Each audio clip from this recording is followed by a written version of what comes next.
Для того, чтобы получить красивые фотографии, вовсе не обязательно бронировать билет в Японию. Достаточно просто прогуляться по улицам города. Сакура у большинства людей ассоциируется с нежностью и грациозностью, поэтому, чтобы фотография показалась публике гораздо изящнее, нужно выбирать более мягкие позы, а плавное расположение рук только подчеркнет фотографию. Башкирская сакура. Именно так говорят в народе про сходство яблони и японской вишни.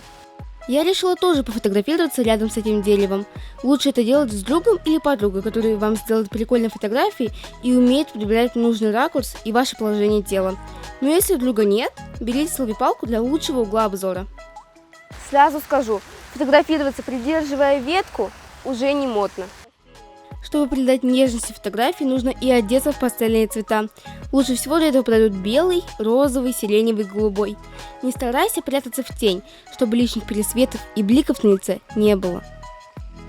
Такая яблоня цветет лишь неделю, поэтому любителям фотосессий нужно поторопиться. Диана Головашева, Ильнар Биглов, специально для Игры новостей.